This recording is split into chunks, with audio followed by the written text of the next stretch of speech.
तमक्षरं ब्रह्म परं परेशम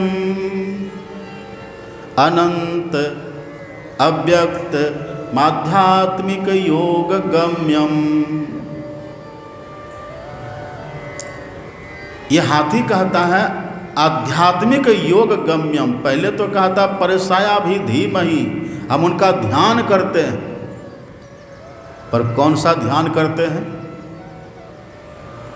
हाथी कहता है अव्यक्त माध्यात्मिक योग गम्यम, जो आध्यात्मिक ध्यान के द्वारा जानने योग्य है, जो आध्यात्मिक योग के द्वारा जानने योग्य है, हम यही ध्यान उनके लिए करते हैं जो आदि पुरुष है।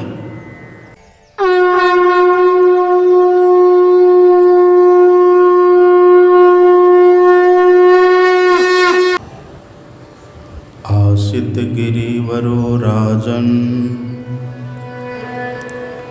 त्रिकुट इति विश्रुतः। सुखदेव जी ने राजा परीक्षित से कहा,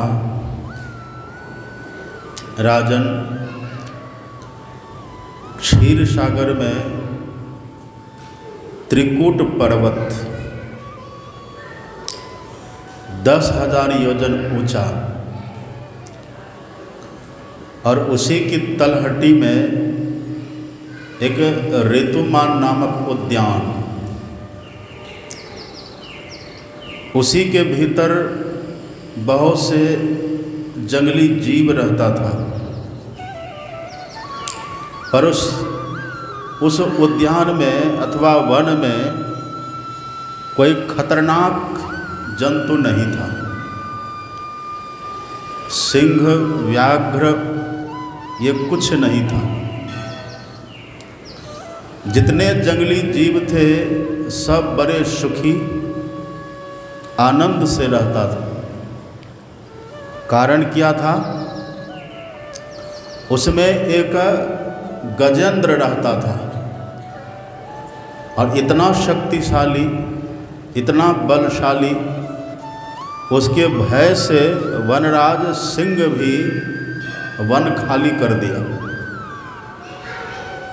कहीं भी कोई इस तरह से खतरनाक हिंसक जंतु नहीं था।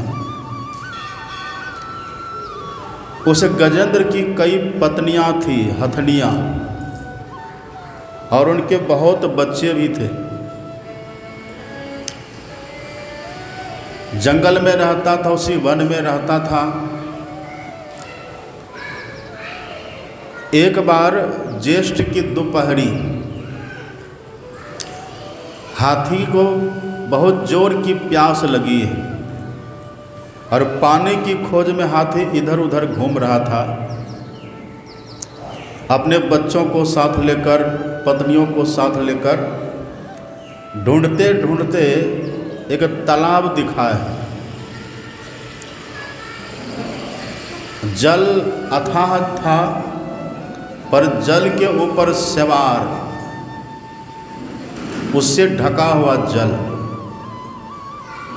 हाथी चलते चलते वहाँ पहुँचता है और तालाब में प्रवेश करके हाथी ने पहले भरपेट जल पिया, खुद भी पिया, उसके बच्चों ने भी पिया, हथनियों ने भी पिया, सब जल पी लिया। जल पीने के बाद हाथी उसी तालाब में जल क्रीड़ा करने लगा। सूंड में जल ले ले, कभी अपनी देह पर छिड़क ले, कभी बच्चों की देह पर दे दे, कभी पत्नियों की देह पर दे दे। और कभी कभी तो हाथी इतना विशाल, इतना भारी भरकम था, अपनी देह को ऐसे करे पानी के भीतर पूरा जल उद्वेलित हो जाता था, तरंगित हो जाता था, पूरे तालाब का जल उथल पुथल। सुखदेव जी कहते कि राजन, उसी तालाब के भीतर एक बहुत पुराना भयंकर ग्राह रहता था, मगरमच्छ, वो रहता था। उसको लगा कि ये तो मेरे रहने का निवास स्थल है, पर यहाँ ये इस तरह से जल को तरंगित, उद्वेलित कौन कर रहा है? वहीं अपने स्थान पर ही बैठे बैठे उसे ग्राह ने देखा हाथियों का झुंड है, अनेक हाथी हैं, विशाल विशाल। उसी में जो सबका सरदार हाथी देखा, वही सबका अगवा है, वही जल में उद्यम मचा रहा है, जल क्रीड़ा कर रहा है। ग्राह अपने स्थान से निकला है और निकल करके सीधे जो सरदार हाथी था ना, उसका पीछे वाला पैर अपने दांत से पकड़ लिया। जैसे हाथी का पैर पकड़ा मगरमच्छ ने, हाथी दुखी नहीं होता है। हाथी के मन में होता है, करे मेरे भय से तो सिंह भी भागता है। जितने वनचर प्राणी हैं, खतरनाक हैं, वो सब मेरे डर से भागता रहता है, और यहाँ ये किसने मेरे पैर को पकड़ने का दुस्साहस किया है। ये अभिमान इसके भीतर जगा है। और हाथी ने उस ग्राह को खींच करके तट तक ले गया है। ग्राह तट तक जाता है, लेकिन वहाँ जाकर के फिर ग्राह ने अपनी शक्ति लगाई, हाथी को खींच करके फिर वहाँ तालाब के बीच में ले गया। हाथी को लगा करे ये तो बड़ा बलशाली है, अब कभी गजेंद्र खींच करके तट तक ले जाए और कभी ग्राह खींच करके तालाब के मध्य ले जाए। ये खींचातानी चला है। सुखदेव जी कहते कि राजन, ये खींचातानी दोनों का उस तालाब में 10,000 वर्ष तक चला है। भयंकर युद्ध हुआ है, पर ये हाथी ऐसा था, वो हारने का नाम नहीं ले रहा था। पर ग्राह भी कम नहीं था। और आप जानते हैं ना, अपने घर का कुत्ता भी सिंह होता है। यदि घर में कुत्ता है ना, तो वो फिर अपने को वो बलशाली, और कहते भी हैं ना लोग, जल में रहकर मगर से बैर, जल में रहकर मगर से बैर, ऐसा कहते हैं ना। वो तो जलचर प्राणी है, जल उसका घर है, और ये हाथी तो थलचर है, हाथी तो वनचर है। ये चला गया है उसी जल में जहाँ ग्राह था, ये पकड़ा गया। आखिर हाथी का बल पस्त हो गया है, और ग्राह इतना बलशाली, ग्राह खींच खींच करके हाथी को पस्त कर दिया है। लेकिन सूरदास जी कहते हैं, भागवत में तो लिखा कि 10,000 साल तक युद्ध हुआ है, भयंकर युद्ध हुआ है। कथा है, भागवत में ऐसा वर्णन है। ये खींचातानी चला है। ये युद्ध हुआ कब है? ये सतयुग की घटना है। और उस समय के जो लोग होते थे ना, सतयुग के लोग 1,00,000 वर्ष उनकी औसतन आयु हुआ करती थी। अभी वो लोग कलयुग में है ना, कलयुग के लोग 100 साल जीते हैं। ऐसे कोई इससे ज़्यादा भी जिए वो बात अलग है, अपनी संयम से, अपनी तपस्या से लोग ज़्यादा भी जी लेते हैं। इसी कलयुग में आपने सुना ना देवराहा बाबा का नाम, बहुत दिन जिए थे। कोई कहते 200 साल, कोई कहते 300 साल, बहुत लंबी उनकी आयु थी। पर कलयुग की जो औसतन आयु है ना, मात्र 100 साल की है।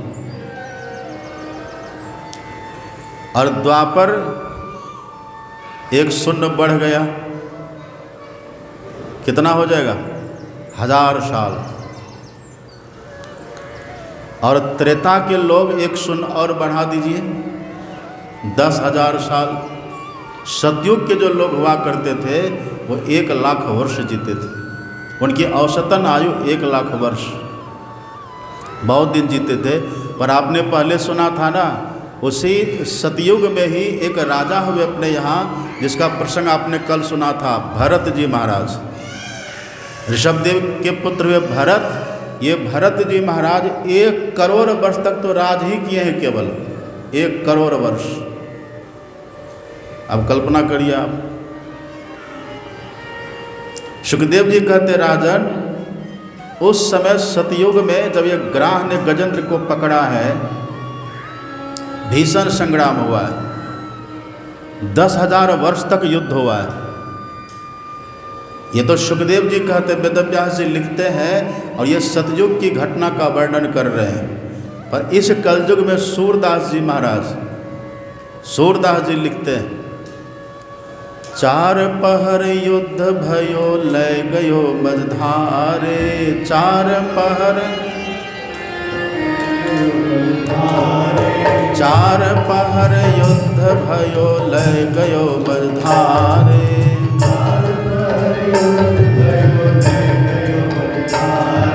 नाक कान डूबन लागे कृष्ण को पुकारे, नाक कान डूबन लागे कृष्ण को पुकारे, नाक कान डूबन लागे कृष्ण को पुकारे, नाक कान डूबन लागे कृष्ण को पुकारे। हे गोविंद राखो शरण अब तो जीवन हारे, हे गोविंद हे गोविंद राखो शरण अब तो जीवन हारे, हे गोविंद हे गोविंद हे गोपाल अब तो जीवन हारे, हे गोविंद हे गोपाल अब तो जीवन हारे। ये सूरदास जी कलयुग में लिख रहे हैं, कलयुग की बात लिख रहे हैं। सूरदास जी कहते हैं 4 पहर युद्ध भयो लय गयो मझधारे, पर वेदव्यास जी लिखते हैं 10,000 वर्ष तक युद्ध हुआ है। ये अंतर क्यों है? संतों के ज्ञान में अंतर होता नहीं है। संत चाहे कभी के क्यों ना हो, संत चाहे किसी भी युग का हो, किसी भी देश का हो, किसी भी स्थान का हो, चाहे एक समय में कितना भी संत हो या फिर आगे पीछे भी हो, संत जब भी बोलते हैं ना एक ही बात बोलते हैं। संतों के ज्ञान में फर्क नहीं होता। जे पहुँचे ते कही गए,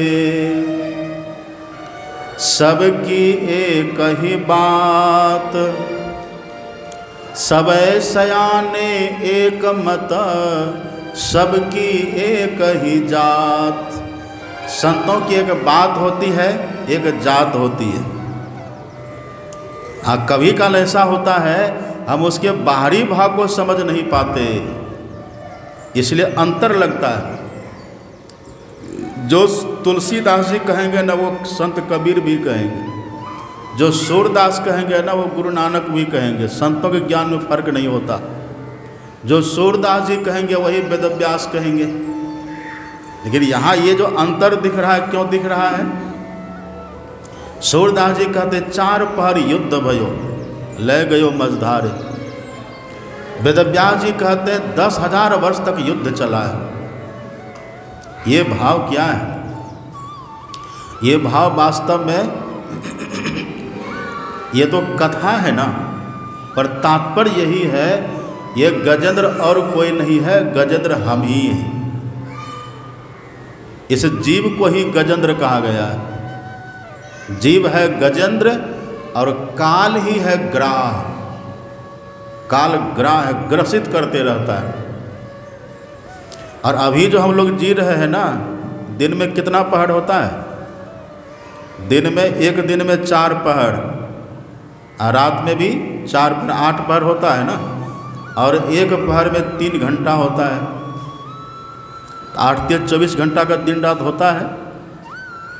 हम युद्ध करते रहते, दिन भर चलते रहते, ये करो वो करो, भागम भाग, इसके पास जाओ उसके पास जाओ, इससे मिले उससे मिले, दिन भर भाग दौड़ करते रहते। खेतों में काम करो, घरों में काम करो, ऑफिस जाओ, बाजार जाओ, दिन भर दौड़ भाग करते रहते। लेकिन ये जो दौड़ भाग हम करते रहते हैं, ये कैसे कर रहे हैं? काल के मुख में हम पड़े हुए हैं। झूठे सुख को सुख कहे,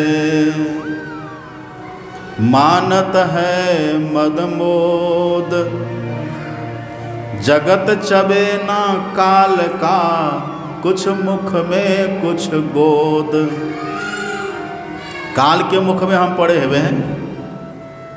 ऐसे आप जानते हैं ना, काल का सीधा अर्थ होता है समय। हम समय के मुख में पड़े हुए हैं। ये समय, ये काल सबको निगल रहा है। समय हमारा कैसा बीतता है पता चल रहा है। हम बचपन में थे, बाल्यावस्था हमारी थी, पर बाल्यावस्था कैसे बीत गई, जवान हम कैसे हुए, पता चला किन्हीं को? पता नहीं चलता।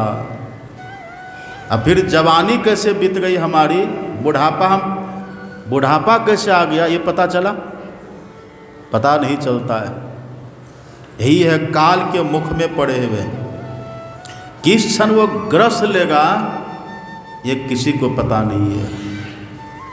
कालो जगत भक्षति, ये काल पूरे संसार का भक्षण कर रहा है। और हम दौड़ भाग कर रहे हैं, युद्ध कर रहे हैं, इधर जाओ उधर जाओ, ऐसा करो वैसा करो। यही है, युद्ध चल रहा है। आखिर हारेगा कौन? समय कभी हारता है, काल कभी हारता, काल कभी नहीं हारता। हम हार जाते हैं और अनेकों बार हम हार चुके हैं।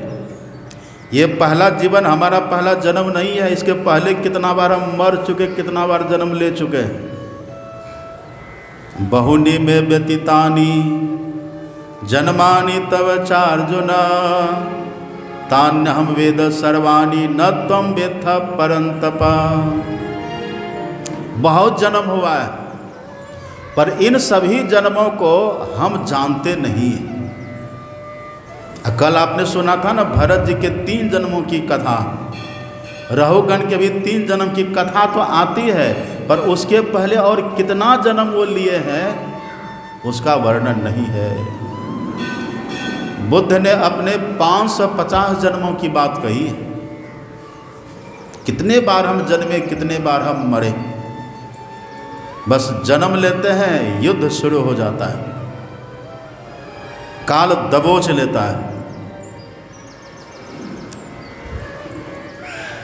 कबीरा गर्व न कीजिए काल गहे करके, न जाने कित मारी हैं क्या घर क्या परदेश। हाथी को ग्राह ने जब पकड़ा है, युद्ध करते करते हाथी आखिर पस्त हो गया। सूरदास जी कहते नाक कान डूबन लागे। हाथी का मुंह तो डूब ही गया है, कान भी डूब गया है। और यदि सूर डूब जाए तो हाथी जिएगा? सूर डूबते ही हाथी फिर बचता नहीं, मर जाता है। क्योंकि सूर में पानी घुसेगा ना, मुंह में है तो सूर से श्वास ले लेगा। अब मुंह भी डूबे, नाक भी डूबे, तब बच पाएगा? भीषण संग्राम चला है। सुखदेव जी कहते राजन, आखिर में हाथी हार गया। ये जीव काल से हार जाता, हम लोग हारते चले आ रहे हैं। अंतिम में जो हाथी का अपने थे ना, जो ये बच्चों को शांत करिए ना, देखिए कैसे बच्चे उधम मचा रहे हैं। बच्चे को शांत करिए, जिनके जिनके बच्चे हैं ना, कृपा करके बच्चे को शांत करिए, हल्ला न करिए, बैठा कर रखिए।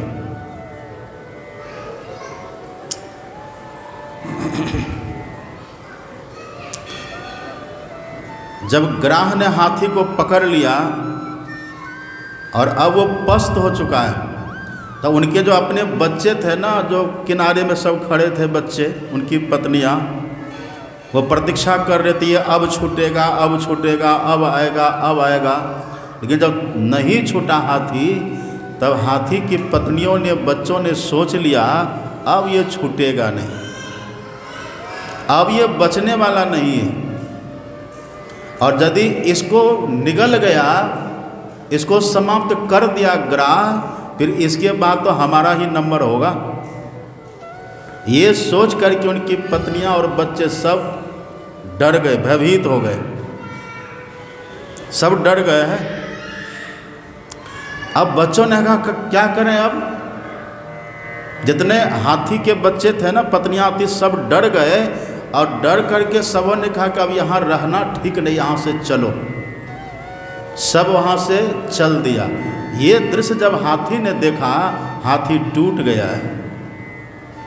हाथी ने कहा रे, जिसके लिए हमने एड़ी चोटी का पसीना एक कर दिया, हमने बच्चों के लिए क्या नहीं किया, पत्नियों के लिए हमने क्या नहीं किया। ये सबको हमने सुरक्षा दी, इसकी हमने व्यवस्था करी, इसका हमने परवरिश किया, इसको हमने साथ दिया सब दिन। लेकिन आज देखो, जब मैं इस संकट की घड़ी में हूँ, ये ग्रह ने जब मुझे पकड़ लिया है, अब ये सब छोड़ करके हमें चला जा रहा है। यही स्थिति संसार की है।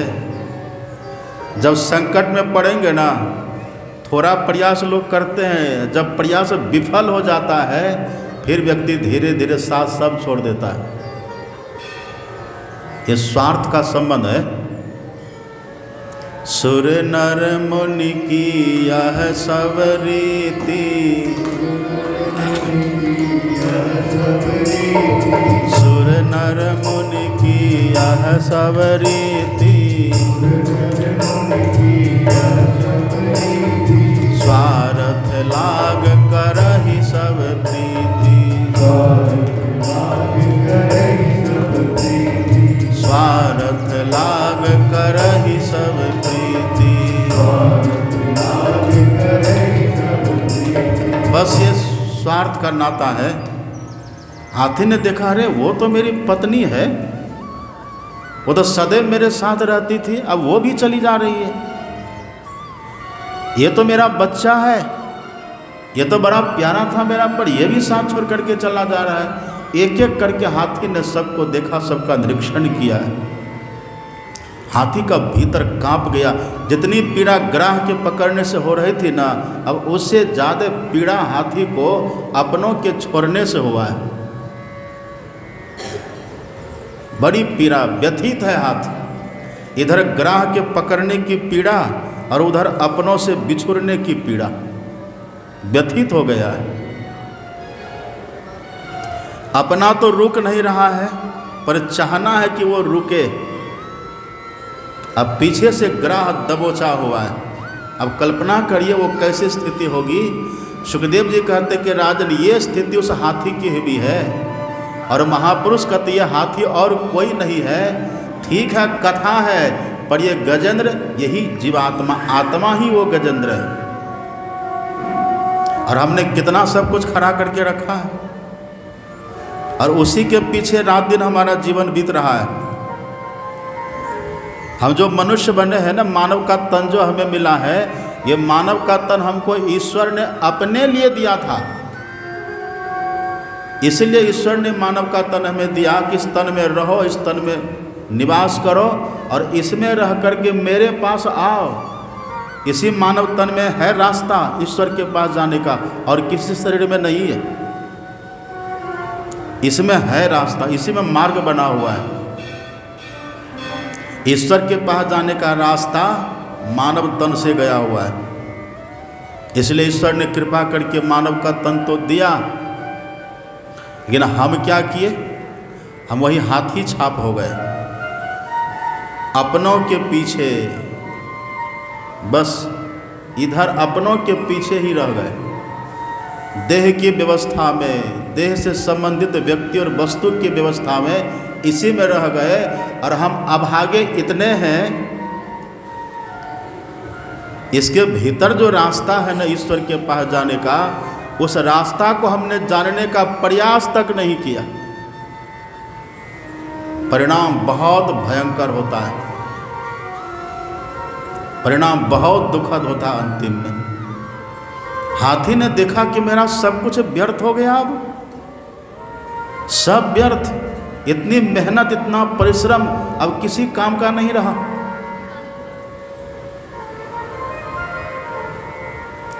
प्रीतम जान ले हो मन माही, अपने सुख में सब जग बध्यो, को काहू को नाही।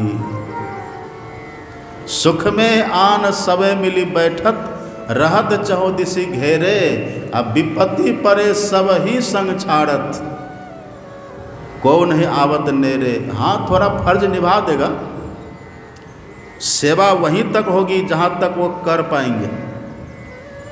यदि सेवा से, उनकी सामर्थ्य से आप परे की सेवा लेना चाहेंगे ना, फिर वो छोड़ देगा। करेगा सेवा 10 दिन 20 दिन 1 महीना करेगा, ये जब देख लेगा ना कि अब ये न ठीक होने वाला है, इनके पीछे कुछ करना व्यर्थ है, तो बस वो धीरे धीरे धीरे धीरे मुख मोड़ लेगा। हाथी के बच्चों ने प्रतीक्षा तो किया है, लेकिन जब देख लिया कि अब ये छूटने वाला नहीं है, वहाँ रुका भी नहीं, चल दिया। वही दृश्य देख करके हाथी को बहुत कष्ट हुआ है। जितनी पीड़ा ग्राह के पकड़ने से नहीं थी ना, उससे ज़्यादा पीड़ा अपनों के छूटने से हो रही है। इसीलिए संत महापुरुष कहते पहले से सावधान रहिए, पहले से सावधान रहिए।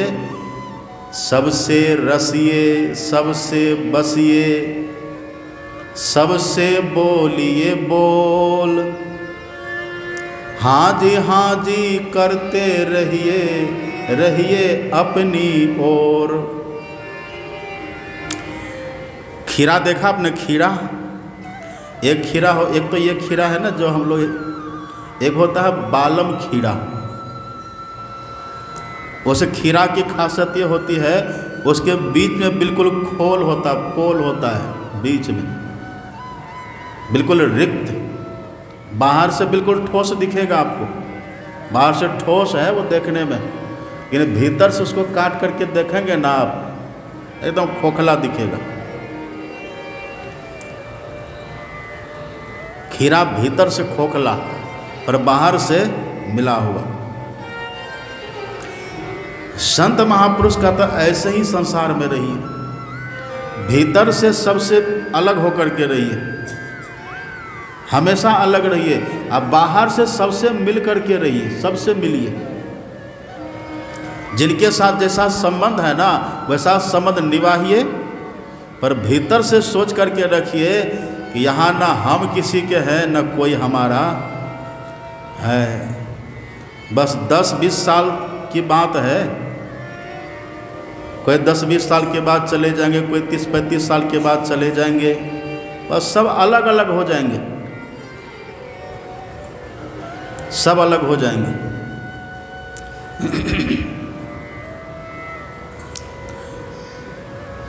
इसी तरह से यही सोच करके भीतर से पहले ही टूट करके रहिए। लेकिन ये होगा कैसे? ये कैसे होगा? ये होना थोड़ा कठिन है, एक कठिन काम है। अब कटहल कभी काटे? कटहल काटे हैं ना? कटहल आप कैसे काटते हैं? कटहल काटने के पहले कुछ लगाते हैं ना हाथ में, तेल लगाते हैं। यदि बिना तेल लगाए काटिएगा तब, ये कटहल काटने का नियम है। जब भी कटहल काटना हो ना, कटहल काटने के पहले जो समझदार लोग होते हैं अपने हाथ में पहले वो तेल लगा लेते हैं।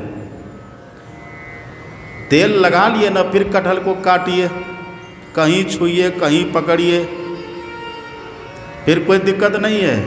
यदि तेल नहीं लगाए तब जैसे उसको छुएंगे, उसमें हाथ डालेंगे ना, ऐसा दाग हाथ में लगेगा, एकदम हाथ का रूप ही बिगाड़ देता है। फिर साबुन से छूटेगा वो? फिर साबुन से नहीं छूटेगा, तब कैसे छुड़ाइएगा उसको? तेल से ही छूटेगा। किस तेल से छूटेगा? सरसों तेल से छूटेगा वो, सरसों तेल से नहीं छूटेगा, केरोसिन तेल से छूटता है। यदि उससे बचना हो ना तो आप पहले सरसों तेल लगा लीजिए, तो आप बच जाएंगे। और यदि वो लग गया तब ऊपर से सरसों तेल आप कितना भी मलते रहिए, वो छूटने वाला नहीं है। तब उसको छुड़ाने का बस एक उपाय है, वो न तो साबुन से छूटेगा न तो सरसों तेल से छूटेगा। अब उसको छुड़ाने का बस एक ही उपाय है कि आप केरोसिन तेल, मिट्टी तेल वो लीजिए, उसको लगा के रगड़िए तो ही छूटेगा। पर वो छूटने के बाद भी बदबू रह जाती है। देखा आपने? यही है संसार, ये कटहल के तरह है संसार। अब तेल किसको कहते हैं? आप पढ़ेंगे, तेल को संस्कृत में स्नेह कहते हैं, स्नेह। इंग्लिश में तो ऑयल कहते हैं ना आप, पर संस्कृत में उसी को तेल को स्नेह कहते हैं। और स्नेह का मतलब क्या होता है? स्नेह का अर्थ होता है प्रेम। स्नेह कहते हैं प्रेम को। अब प्रेम होता है कहाँ? प्रेम जब भी होता है ना, प्रेम प्रकट जब भी होगा ना, प्रेम प्रकट होता है भजन करने से। आप ये जो कहते फिरते ना कि हमको फलाने से बहुत प्रेम है, वो प्रेम नहीं है, वो आसक्ति है। एक अट्रैक्शन आपके भीतर, आप कहते कि हमको बहुत प्रेम है, वो प्रेम नहीं है, वो तो छद्म रूप है। लोग कहते हैं ना कि मुझे मेरे पिताजी से बहुत प्रेम है, ठीक है, वो सेवा का भाव है, पर प्रेम तो प्रकट होता है। जब भजन कोई व्यक्ति करे ना, तब प्रेम स्वतः भीतर से प्रकट होता है। और जब वो प्रेम भीतर से प्रकट होगा ना, उसी प्रेम के प्रकट होने से फिर अब दुनिया में रहेंगे किसी की आसक्ति रूपी लस्सा, दाग, जैसे कटहल का लस्सा होता है ना दाग, वो नहीं लगेगा, फिर वो नहीं लगता। अपने से कोई सोचे कि हम छोड़ करके रहें, हम सबसे दूर हो करके रहें, सबसे विलग हो करके रहें, बैरागी विरक्त बन करके रहें, अब भजन नहीं करें, वो बैरागी रह ही नहीं पाएंगे। घर छोड़ेंगे तो और कहीं आसक्त हो जाएंगे, एक को छोड़ेंगे फिर दूसरे में आसक्त हो जाएंगे। आपने सुना था ना पहले भरत की कथा, मृगा में आसक्त हो गए थे ना, भजन की कमी थी। वो प्रेम भीतर से प्रकट होता है। ये प्रेम यदि किसी को भीतर से प्रकट हो जाए एक बार भजन करने से, पहले तो थोड़ा प्रेम से भजन करना पड़ेगा। अब भजन करते करते जब भीतर से प्रेम प्रकट होगा, उसी प्रेम के प्रकट होने से फिर सबकी आसक्ति खत्म हो जाती है। तब परिणाम क्या होगा? आप रहेंगे घर में ही, पर आप अनासक्त हैं।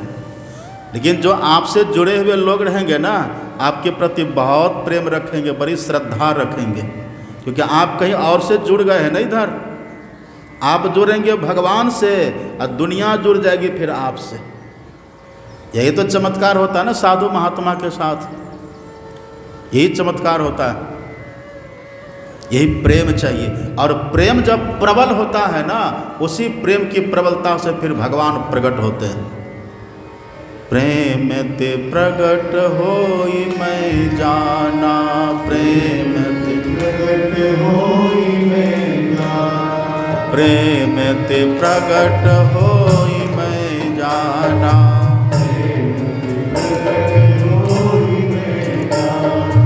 हरि व्यापक सर्वत्र समाना, हरि व्यापक सर्वत्र समाना, प्रेम ते प्रगट होई मैं जाना, प्रेम ते प्रगट होई मैं जाना, प्रेम ते प्रगट होई मैं जाना, प्रेम ते प्रगट होई मैं जाना। ये प्रेम जब भीतर में हो जाएगा ना, फिर ये प्रेम हो जाने से मृत्यु के क्षण में कष्ट नहीं होता है, तब बिछुड़ने का कष्ट नहीं होता।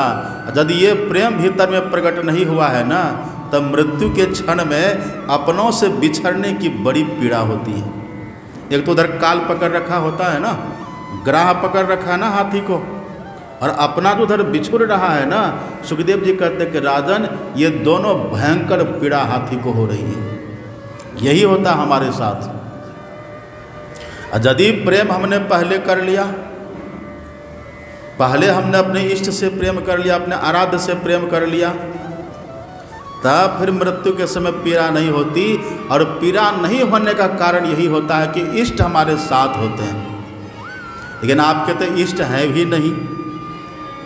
और यदि इष्ट है तो 4-5 इष्ट बना करके रखे हैं, कौन बचाएगा उस समय? इष्ट में भी झगड़ा हो जाएगा, हम बचाएं कि हम बचाएं, वहाँ भी झगड़ा कर दीजिएगा आप। इष्ट एक होते हैं, एक इष्ट को जो खूब बढ़िया से पकड़ ले, फिर सब भगवान खुश हो जाते हैं। और जो 10 द्वारी बनते हैं, जो 10 के पीछे चलते हैं, फिर किसी का नहीं हो पाता है वो। एक साधे सब सधे, सब साधे सब जाए, जो कोई सेवे मूल को फूले फले आघाय। एक व्यक्ति नदी में डूब रहा था ना, तो आसपास में 4-5 व्यक्ति उधर था।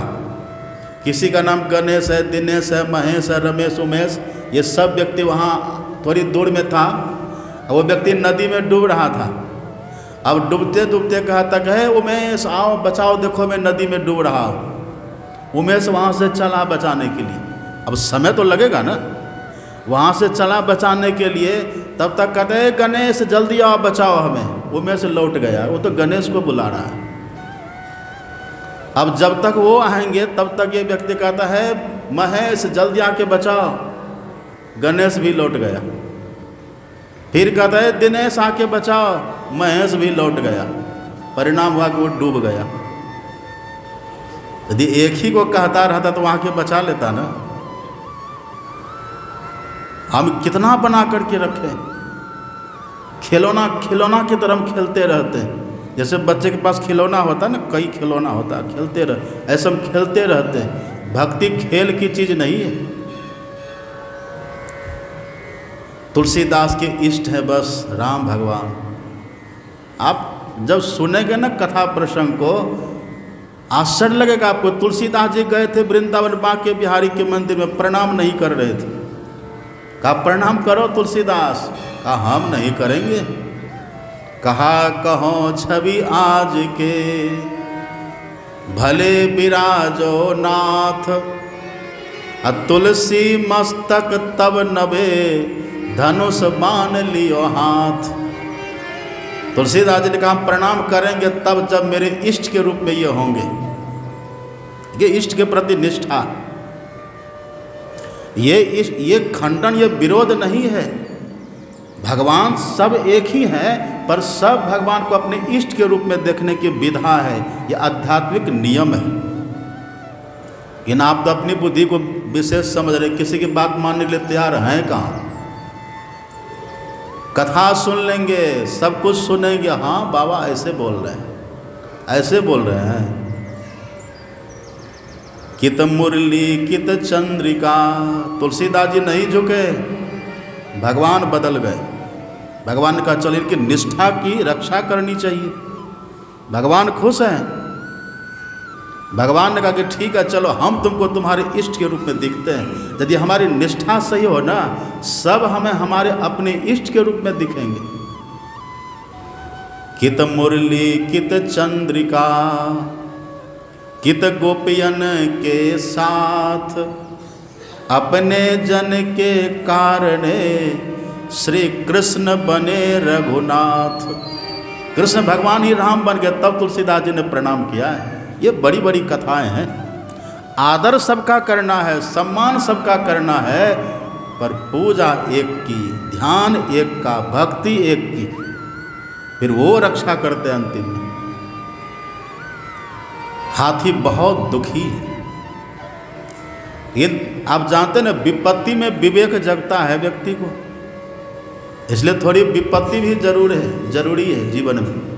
यदि सब दिन सुख ही सुख रहेगा ना, फिर बुद्धू बन करके लोग रह जाते हैं। भूख लगी भोजन मिल गया, ठंड लगी कंबल मिल गया, गर्मी लगी पंखा मिल गया, मिलते रहेगा, क्यों अपनी बुद्धि खपाएगा वो।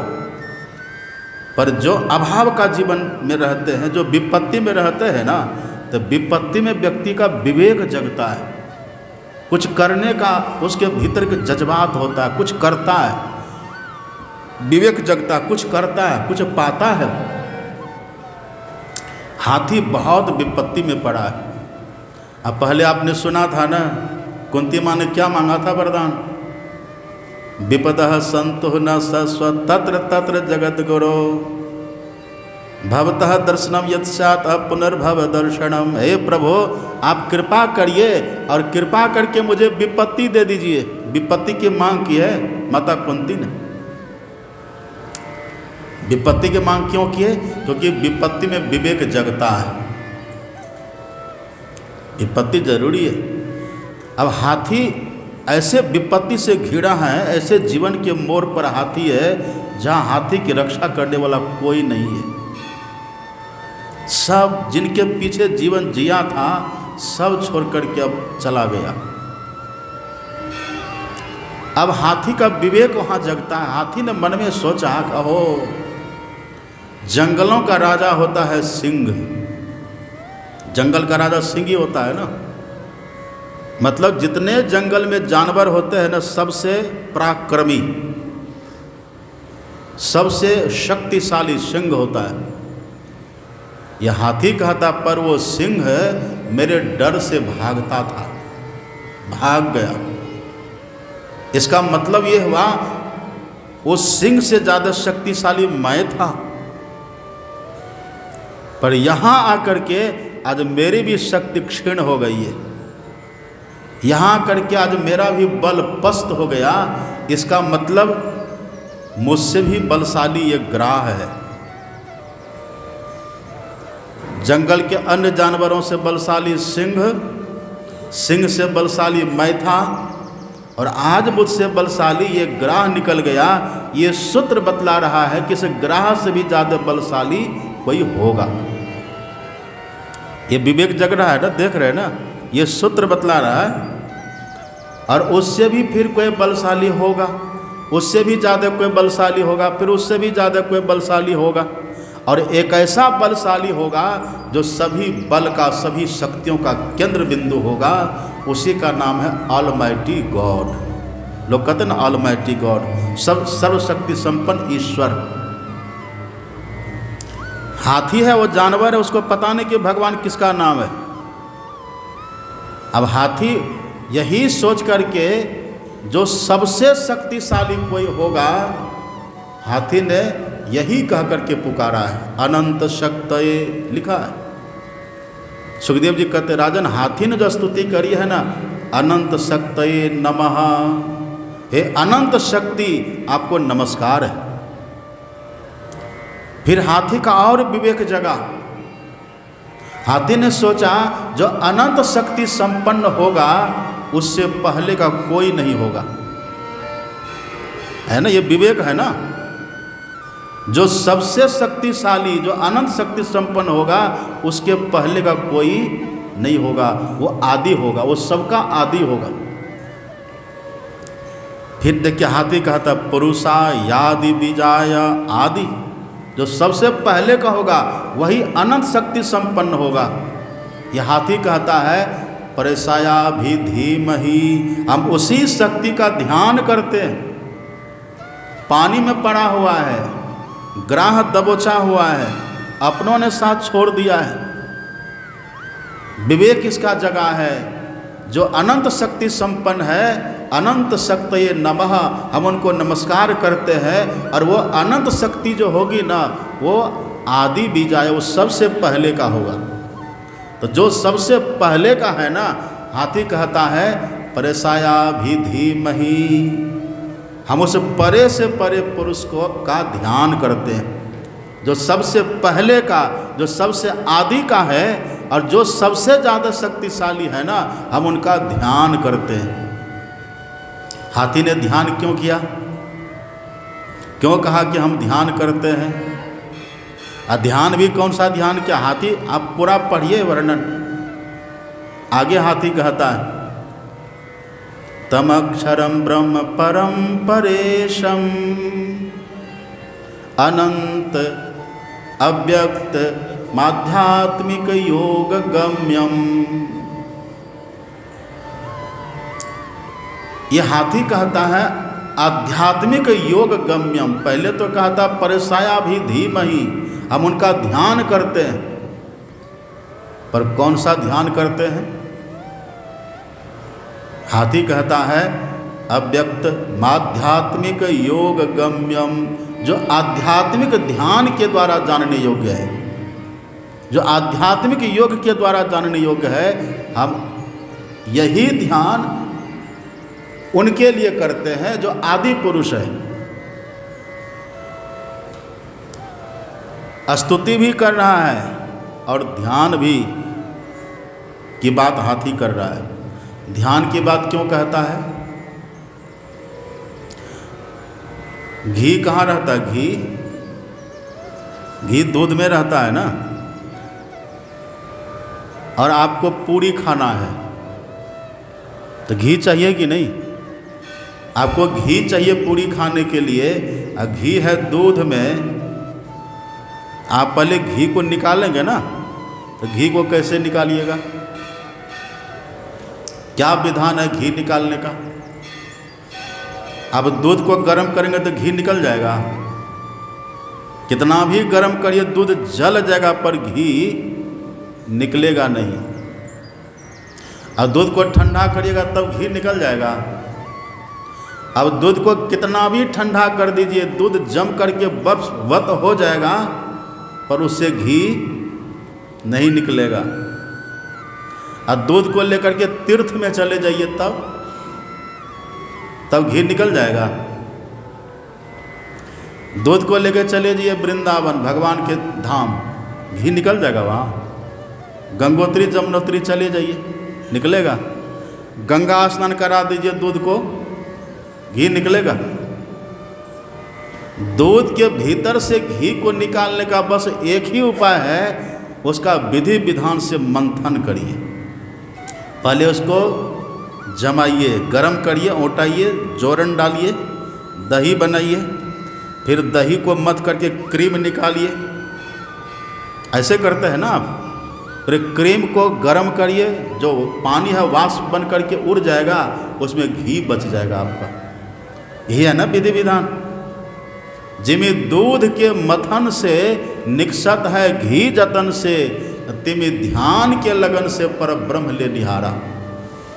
जैसे एकमात्र दूध को मथ करके उसके भीतर से हम घी निकाल सकते हैं ना, ऐसे एकमात्र ध्यान करने से भगवान प्रकट होते हैं। इसलिए हाथी कहता है यहाँ, पुरुषायादि बीजाय परिसाया भी धीमहि, ओम नमः तस्मै भगवते। हम ऐसे भगवान को नमन करते हैं जो आदि पुरुष है, आदि बीज है, और अनंत शक्ति संपन्न जो है, हम ऐसे भगवान का ध्यान करते हैं, उनको नमन करते हैं। एक शिक्षा है, यदि आप दर्शन करना चाहते हैं ना भगवान का, तो बैठ के ध्यान करना ही पड़ेगा, कोई उपाय नहीं है, ध्यान करना ही पड़ेगा। और ध्यान कहते हैं किसको? ध्यानम शून्यगतम मनः, ध्यान निर्विषयम मनः, योगश्चित्तवृत्ति निरोधः। यह है ना परिभाषा।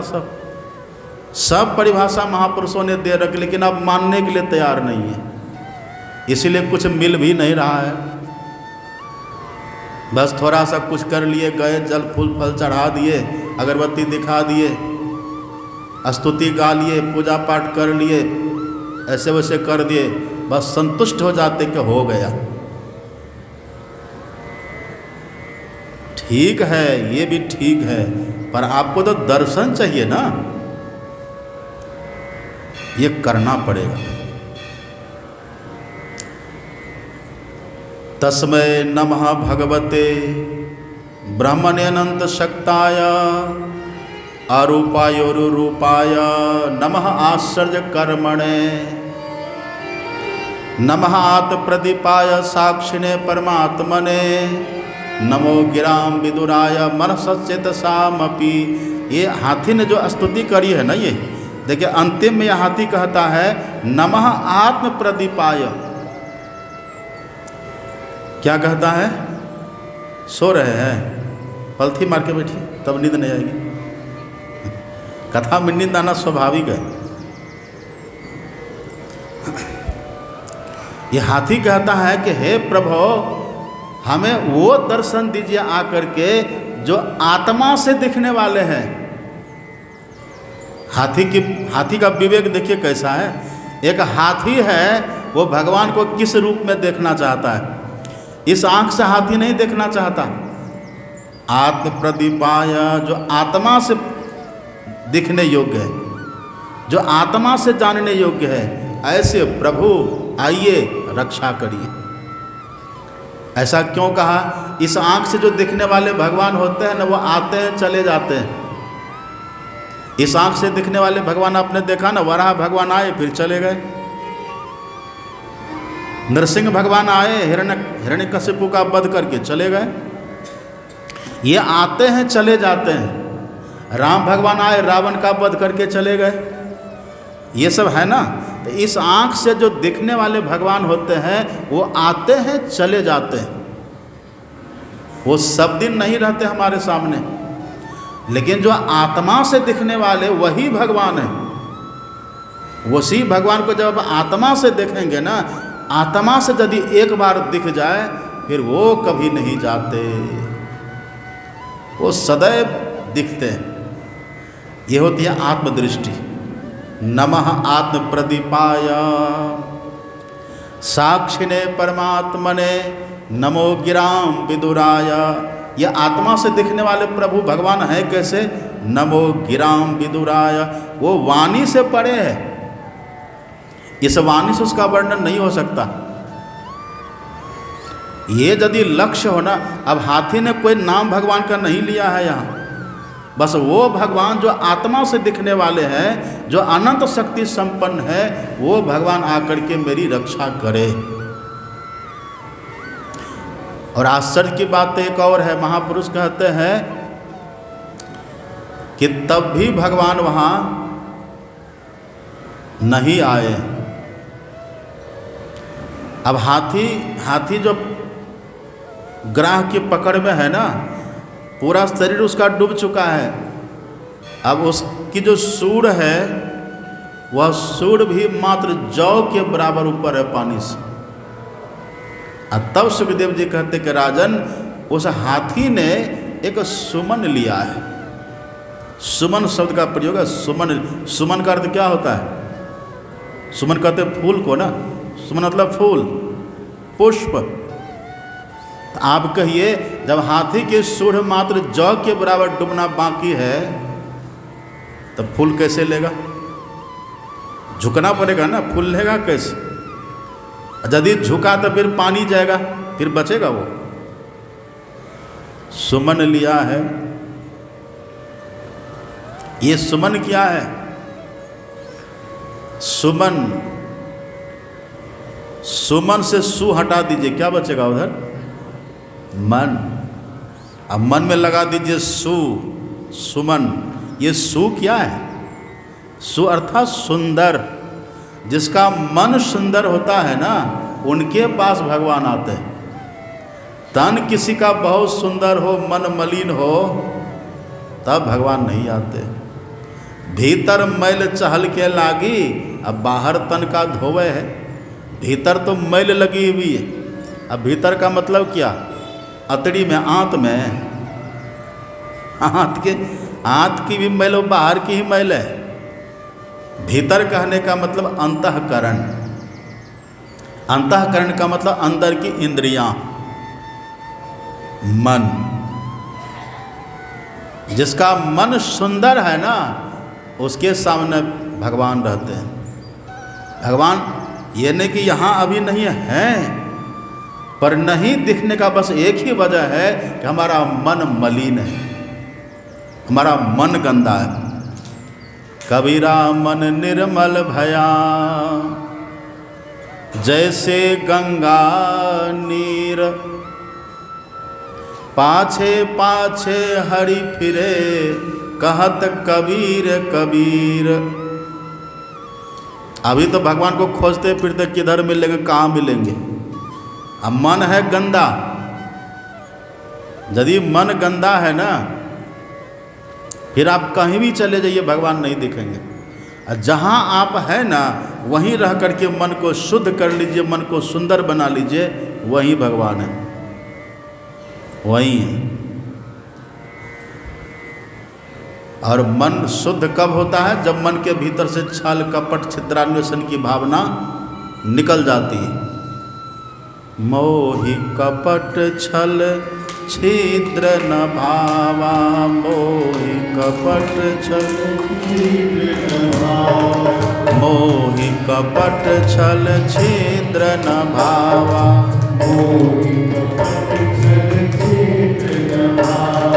निर्मल मन जन सो मोहि पावा, निर्मल मन जन सो मोहि पावा,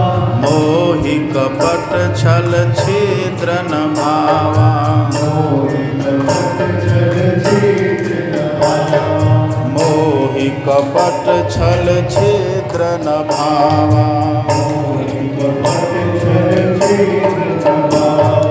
हाथी ने मानो अपने मन को शुद्ध किया है, यही मन की शुद्धि है।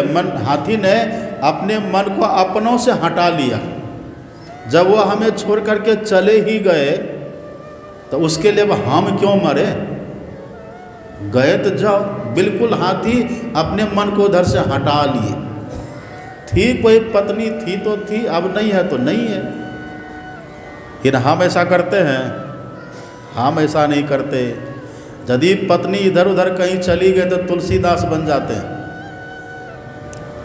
है ना, परेशान होते हैं ना लोग। एक अपना गौशाला है ना गोड्डा में, अपनी गौशाला है वहाँ, अपनी गौशाला गोड्डा में, वहाँ भी राम कथा भव्य आयोजन 8 मई से 16 मई तक। तो वहाँ अपनी गौशाला है, वहाँ एक व्यक्ति आते हैं मेरे पास गौशाला में, बहुत संपन्न परिवार से हैं वो, लेकिन उनका एक ही बेटा था। अब बेटा किधर भाग गया, अब भाग के कहाँ गया क्या हुआ कुछ आता पता चल ही नहीं रहा है। वो जब भी मेरे पास आते हैं तो एकदम बस खिन्न, टूटा हुआ, दुखी। हम उनको कहते कि देखिए आप भगवान पर भरोसा करिए, वो जहाँ भी है ना कुशल से है, वो जहाँ भी है ना सुख से कुशल से है, आप बस शांति से अपना जीवन जिए। कहते बाबा कहते तो ठीक है, सुनने में भी अच्छा लगता है, लेकिन मन नहीं मानता है। तो हम कहते मन को मना लीजिए, लेकिन मन नहीं मानता। मन को मनाना कठिन है। मन हाथ भया जिनके तिनके घर ही बन है, बन ही घर है। जिसका मन मान जाता है ना, वो जहाँ है वहीं भगवान है। लेकिन मन अभी हमारा इतना लिप्त है नहीं इधर बाहर में। कहाँ बूढ़ी ध्यान कर रही थी, एक पूछे क्या दिख रहा है? बिल्डिंग दिख रहा है। ध्यान में तो भगवान न दिखना चाहिए। अब बैठिए भगवान का ध्यान करने के लिए ध्यान कर रहे हैं, बिल्डिंग का तो वही नहीं दिखेगा। मन वहाँ फंसा हुआ है तो दिखेगा क्या? हाथी ने यही काम किया। हाथी ने सुमन मतलब मन को सुंदर बना लिया। जो उसके अपने थे ना, जो छोड़ के चले गए, हाथी ने सोच लिया कि काल तो पकड़ ही लिया है। अब वो सब जब चला ही गया तब याद करके हम करेंगे क्या? जैसे मन उधर से हटा है हाथी का, बस मन सुंदर है। हाथी ने पुकारा है भगवान को। अब जैसे जैसे सुंदर मन लेकर के हाथी ने पुकारा, वैसे ही द्वारका में शब्द गयो शोर भयो सारे। द्वारका में द्वारका में शब्द गयो शोर भयो भारे। द्वारका में शब्द गयो शोर भयो भारे। द्वारका में शब्द गयो शोर भयो भारे।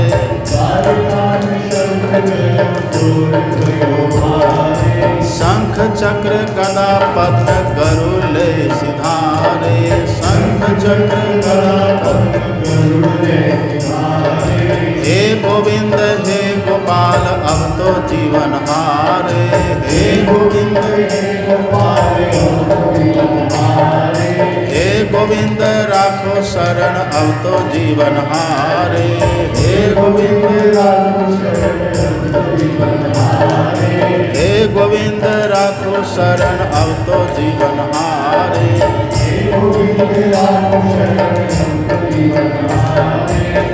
हाथी ने जैसे मन को सुंदर किया, एक बार पुकारा हे गोविंद हे गोपाल, स्तुति किया है। एक पुकार में भगवान वहाँ आ गए, तत्क्षण भगवान प्रकट हो गए।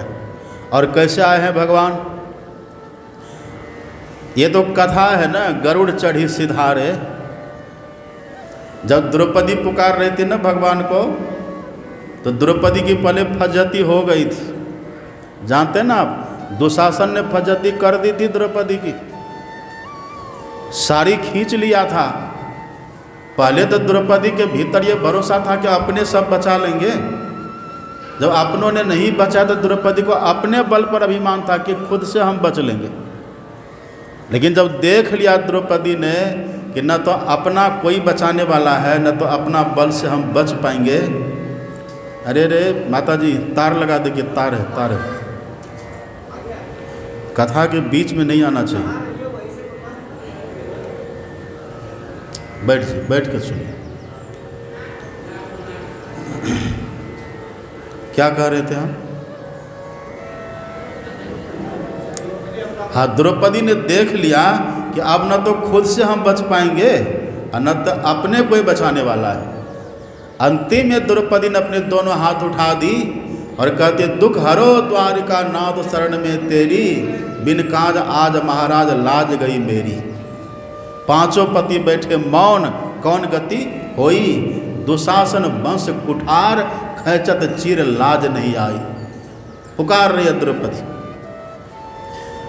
तब भगवान आए, और आए भगवान तो फिर चीड़ बढ़ा दिए। कुछ बिगाड़ा दुशासन, पर फज्जती तो हो गई ना। तब द्रौपदी ने भगवान से कहा कि केशव ये फज्जती करवा का पाए, आना था तब पहले ना आ जाते। तब भगवान ने कहा था कि द्रौपदी तुम पुकार कैसे रही थी, तुम क्या कह रही थी? दुख हरो द्वारिका नाथ। तो द्वारिका देखो कितनी दूर है, वहाँ से आने में तो समय लगेगा ना।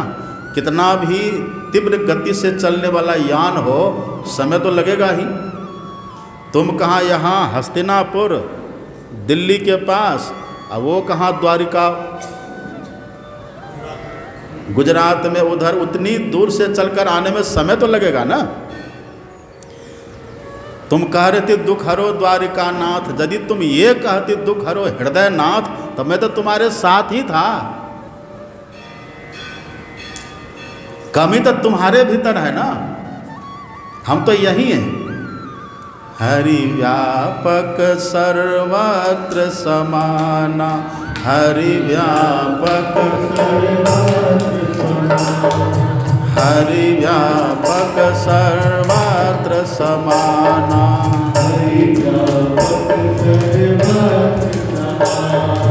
प्रेम ते प्रगट होई मैं जाना।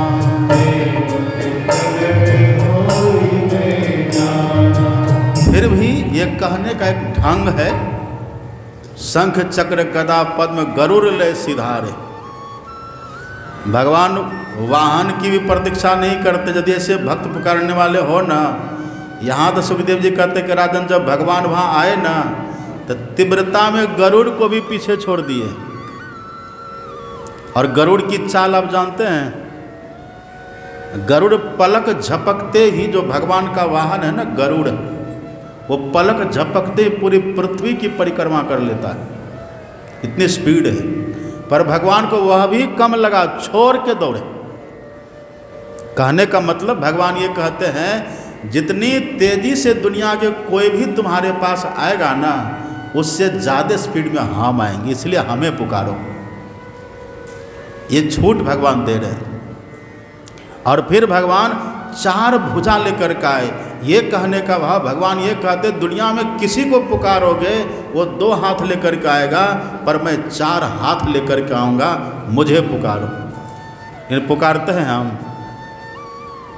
कल आपने सुना था ना, सांकेत्यम पारिहास्यम वास्तवभन हेलन में बवा, पतितः स्खलितो भग्न संदस्तस्तप्त आहतः।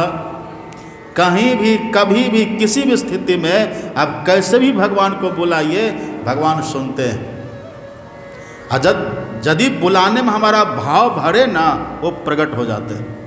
भाव हम भर नहीं पाते हैं, पुकारते तो हैं, बुलाते हैं, पर हम भाव नहीं भर पाते हैं। भाव नहीं भरने के कारण भगवान सुनते हैं हमारे ही इर्द गिर्द, लेकिन वो प्रकट नहीं हो रहे, क्योंकि भाव नहीं भर रहे ना। भावग्राही जनार्दनम, भाव नहीं भर पा रहे। हमारी स्तुति में, हमारी वाणी में चेतना का संचार नहीं हो रहा है।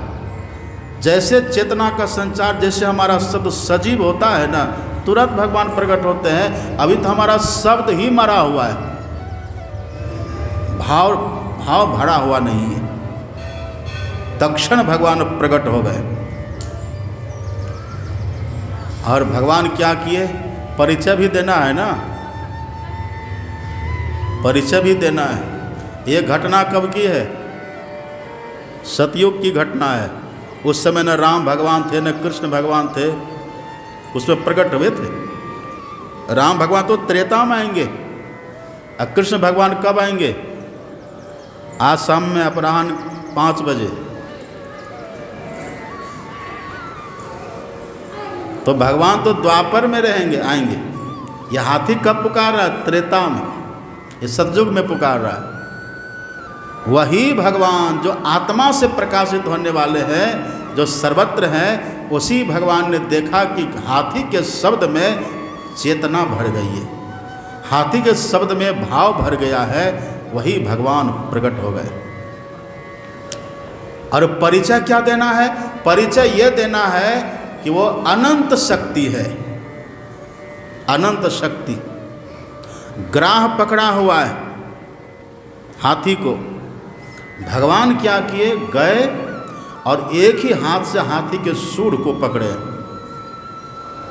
और सूंड पकड़ करके भगवान ग्राह समेत हाथी को खींच करके पानी से बाहर निकाल लिए, तट पर ले गए। परिचय भी देना है ना, क्योंकि हाथी जो कह करके पुकारा है, हाथी को लगे कि मैं वही हूँ। हाथी ने पहचान लिया कि हो, ये वही प्रभु हैं जिनकी मैंने पुकार लगाई। देखो, जो साथ में रहने वाले थे वो सब छोड़ के भाग गया, लेकिन जो प्रभु वो आकर के बचा लिए। अच्छा, सच कहिए, आपके साथ में हमेशा कौन रहते हैं? साथ में हमेशा रहने वाले कौन हैं? जितने अभी अपने हैं ना घर परिवार के लोग, ये सब जन्म के पहले कोई था? कोई नहीं था। अब मर जाएंगे तब कोई रहेगा? तब भी कोई नहीं रहेगा। जन्म के पहले भी कोई नहीं था, मर जाएंगे तब भी कोई नहीं रहेगा। बीच में थोड़े दिन के लिए मिला हुआ है। तो कहिए आपका सच्चा साथी ये हुआ? लेकिन भगवान जन्म के पहले भी साथ में थे। हमारे देह छूटेगी, मृत्यु हमारी होगी, तब भी भगवान साथ में रहेंगे, और अभी भी हमारे साथ में हैं। तो सच्चा साथी कौन हुए? इन हम कैसे हैं? हम सच्चे साथी को, सच्चे संगी को भूल करके, उनको विसार करके, जो थोड़ी देर के लिए मिला है ना, उसके पीछे पड़े हुए। कुटुंब संगाती बीच में आदि अंत न कोई, बीच मिला बीच ही गया सहजो संग न को। अव्यक्तादीनि भूतानि व्यक्त मध्यानि भारत, अव्यक्त निधनान्येव तत्र का परिदेवना। अरे भगवान कहता, अरे ये सब तुमको बीच में मिला है, पर इसके मिलने के पहले भी मैं तुम्हारे साथ था। ये सब छूट जाएंगे ना, तब भी मैं तुम्हारे साथ रहूँगा, और अभी भी मैं तुम्हारे साथ हूँ। और कितना नज़दीक हूँ मैं? भगवान कहते हैं उपद्रष्टा। उपद्रष्टा, उपद्रष्टा का मतलब है सबसे निकट रह करके तब हमको देखने वाला, जिससे निकट और कुछ नहीं हो सकता। जितनी निकट आँख के पलक है ना, उससे भी ज़्यादा निकट उपद्रष्टा। तुरंत भगवान प्रकट हुए, पकड़े, खींच करके बाहर ले गए। बाहर ले जा करके भगवान ने सुदर्शन को आह्वान किया। सुदर्शन प्रकट हुआ और भगवान ने तत्क्षण उस ग्राह का शिरच्छेदन कर दिया, काट दिए ग्राह का सिर। जैसे ग्राह का सिर कटा, उसके भीतर से दिव्य पुरुष प्रकट हुआ। उसने भगवान की स्तुति करी है, प्रभो आपने कृपा करी, मेरा उद्धार कर दिया, मेरा कल्याण कर दिया। देवताओं ने फूलों की वर्षा करी, पुष्पों की वृष्टि की है। फिर देवताओं ने एक प्रश्न किया भगवान से कि भगवान आपको पुकारा था हाथी ने, पर आपने उद्धार पहले ग्राह का कर दिया, पहले हाथी को ना ठीक करते। एक ग्राह को दिव्य पुरुष दिव्य बना दिए, ऐसा आपने क्यों किया? तब भगवान ने कहा कि देवताओं, जो मेरा भक्त होता है ना, उसका उद्धार मैं निश्चित करता हूं। आज न कल मेरे भक्तों का उद्धार, न में भक्तः प्रणश्यति, कभी मेरे भक्तों का पतन नहीं होता। जो मेरे भक्त एक बार बन गए ना, उसका अकल्याण कभी नहीं होता, उसका उद्धार मैं अवश्य करता हूं। लेकिन जो मेरे भक्तों का भक्त है, जो मेरे भक्तों का चरण पकड़ा हुआ है, उसका उद्धार मैं अपने भक्तों से पहले कर देता हूं। इसीलिए मैंने इसका उद्धार पहले कर दिया। तभी तो भगवान कहते हैं, माँते अधिक संत करी लेखा। और आप पढ़ेंगे ना, नवधा भक्ति चाहे भागवत का हो कि रामायण का हो, भगवान ने सीधा कहा, प्रथम भगति संतन कर संगा। संत के पास जाइए, संत के थ्रू मेरे पास आइएगा। यही संकेत भगवान का है। और सुखदेव जी कहते हैं, स्तुति है, हम हरे तब पादे कमूला दासानुदासो भवितास्मि भूयः। हे प्रभो, कृपा करिए, मुझे अपने दासों का दास आप बना दीजिए। जो भगवान का दास है ना, भक्त कहता है, हे प्रभु, जो आपका दास है ना, उसका दास हमको बना दीजिए, क्योंकि मुझे पता है आप अपने दास से पहले मेरा उद्धार करिएगा। लेकिन दास रहेंगे तब ना, आप तक किसी को पकड़ लेते हैं, आप कहीं फंस जाते हैं। जो भगवान का दास है, जो राम का दास है, उनको पकड़िए। जो काम का दास है उसको नहीं, जो दाम का दास है उसको नहीं, जो राम का दास है। जो राम के दास को पकड़ ले व्यक्ति, तो भगवान की नज़र में वो पहले चढ़ जाते हैं। इसलिए भगवान ने ग्राह का उद्धार किया। एक ग्राह था कौन? ये गंधर्व के रूप में प्रकट हुआ, दिव्य शरीर गंधर्व। इसका नाम था हूहू नामक ये दिव्य गंधर्व था। एक ऋषि थे, ऋषि का नाम था देवल। देवल ऋषि है ना अपने यहाँ, एक वैदिक ऋषि अपने यहाँ है देवल ऋषि। ये देवल ऋषि स्नान कर रहे थे, कहीं जलाशय में स्नान कर रहे थे। बड़े दिव्य ऋषि थे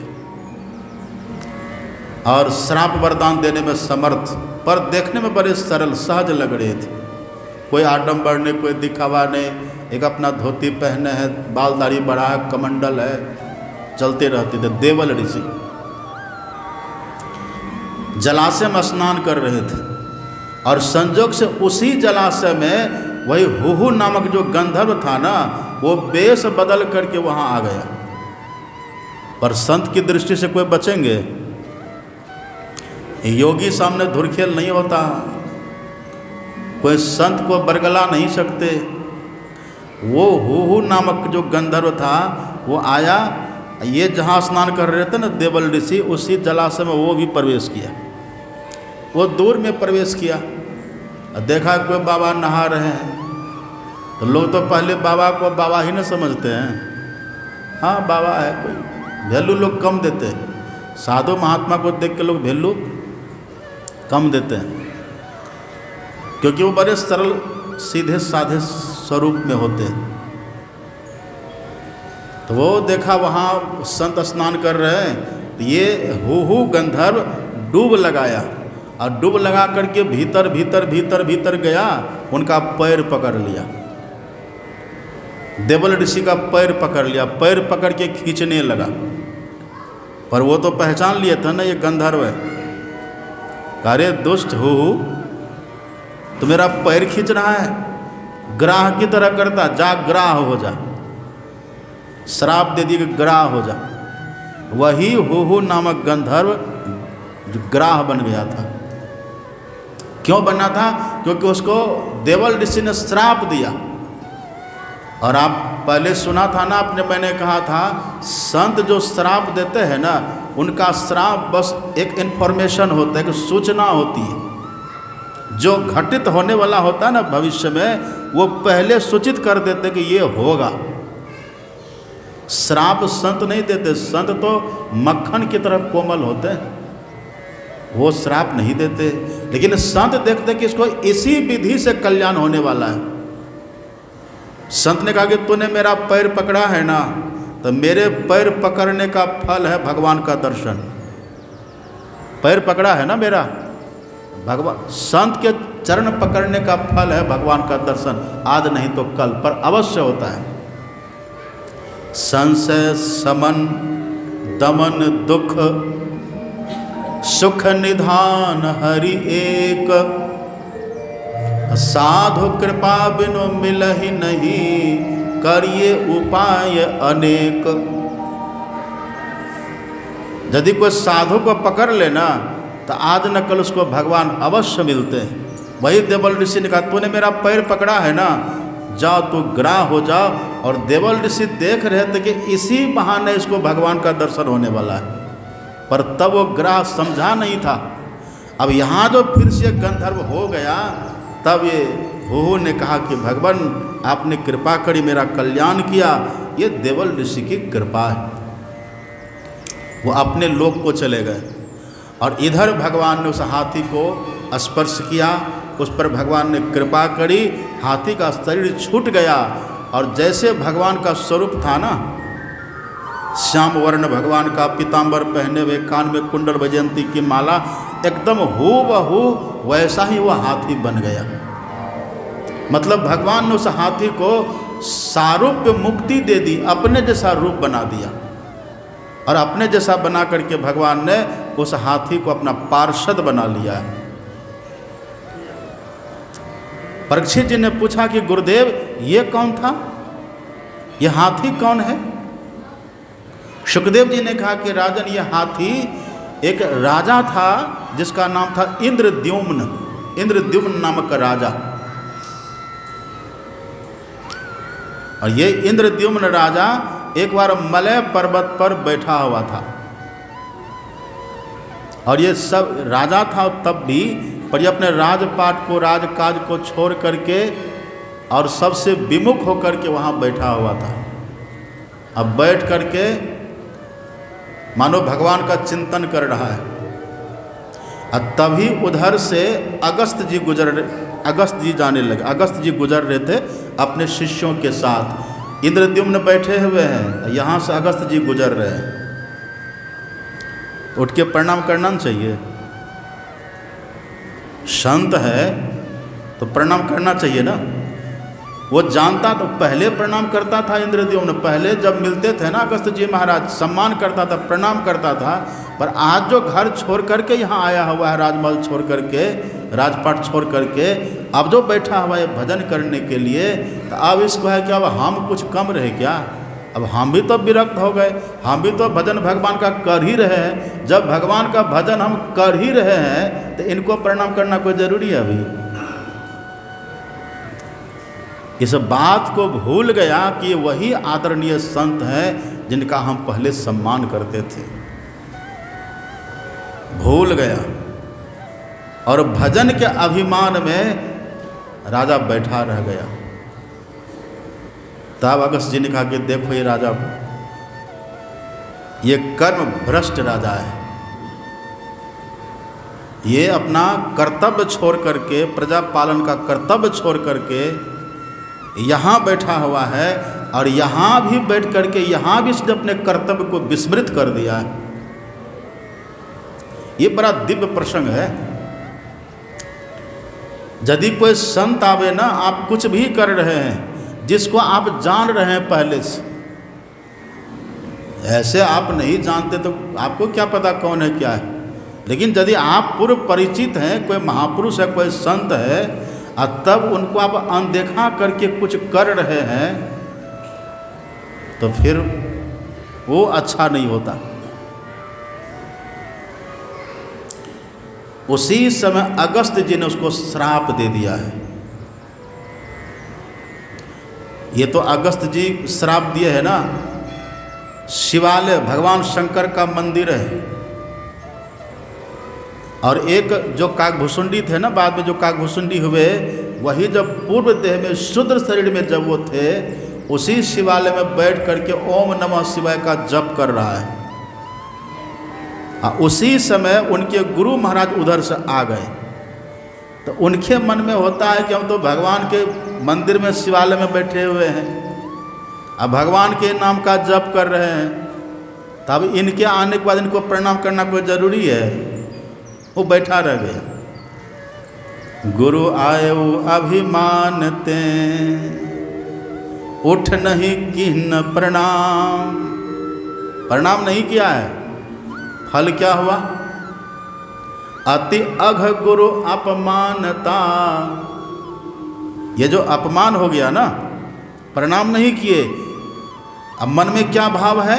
मन में भाव कि हम शंकर भगवान के मंदिर में बैठे हुए हैं और शंकर भगवान के ही नाम का ओम नमः शिवाय का जप कर रहे हैं।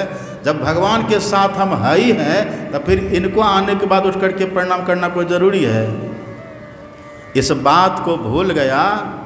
मौतें अधिक संत कर माना, मौतें अधिक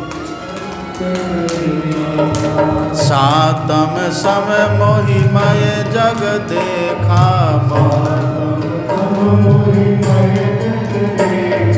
मौतें अधिक संत कर लेखा, मौतें अधिक मौतें अधिक संत कर लेखा। इस बात को भूल गया कि भगवान भी, जो संत भगवान को पा लिया है ना, अब पा करके फिर जो दुनिया में कल्याण करते फिर रहे हैं, भगवान कहता है ऐसे संत का सम्मान करिए,